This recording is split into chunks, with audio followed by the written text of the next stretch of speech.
కొత్త సంవత్సరం ప్రారంభంలో ఎన్నో తీర్మానాలు చేసుకుంటాం. బరువు తగ్గాలని, రోజు 5 కిలోమీటర్లు నడవాలని, 100 పుస్తకాలు చదవాలని, 1,00,000 రూపాయలు కూడబెట్టాలని, సిగరెట్ అట్లాంటివి మానేయాలని.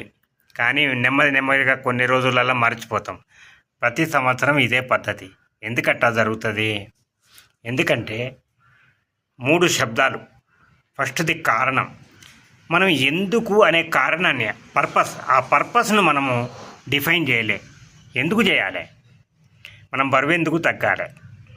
ఆకర్షణంగా తయారవుతాం, ఆరోగ్యంగా తయారవుతాం, ఆత్మవిశ్వాసం పెరుగుతుంది. అందుకోసం డిఫైన్ అయిపోయింది.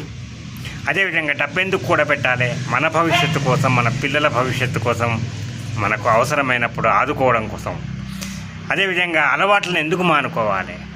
ఆరోగ్యం కోసం. మళ్ళీ ఈ రకంగా ఏ రంగంలోనైనా ఫస్ట్ది కారణం అనేది డిఫైన్ చేయాలి. ఈ కారణం డిఫైన్ చేసినాక రెండో శబ్దం ఏంటంటే వై. ఎందుకు చెయ్యాలి?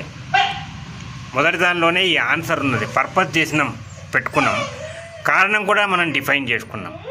మూడోది హౌ. ఈ హౌ అనేది ఎట్లా చేయాలి? మరి బరువు తగ్గాలంటే ఏం చేయాలి? నడవాలి, మితాహారం తినాలి, జంక్ ఫుడ్ తినొద్దు. ఈ రకంగా ఒక ప్రణాళికకు రూపం వస్తుంది. మనం ఈ రకంగా చేస్తే మన కష్టాలు తగ్గుతాయా? అడ్డంకులు తొలగుతాయా? తొలగవు.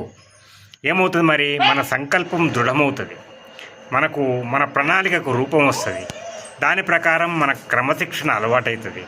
మన గమ్యం సులభమవుతుంది. ఏ రంగంలో తీసుకున్నా 100 పుస్తకాలు చదవాలనుకున్నాం కదా, 365 రోజులు ఒక పుస్తకం మనము టాప్ 10 బుక్స్ తీసుకొని రోజుకొక పేజీ చదువుదాం. బాగా అనిపిస్తుంది, అలవాటు అయిపోతుంది. 2 పేజీలు 3 పేజీలు మనకు తెలియకుండానే ఎన్నో కంప్లీట్ చేయగలుగుతాం. రోజుకు 5 కిలోమీటర్లు నడవాలి, 100 మీటర్లతో మొదలు పెట్టాలి. ఈ రకంగా హౌ అనే దాన్ని కూడా మనం నిర్వచించుకొని, ప్రణాళిక రచించుకొని మనం ఆచరిస్తే తప్పకుండా మన గమ్యాన్ని చేరుకోగలుగుతాం. గమ్యం వైపు మనను పరిగెత్తించే 3 శబ్దాలు పర్పస్, వై, హౌ. ఉంటాను. శుభమస్తు. శుభోదయం.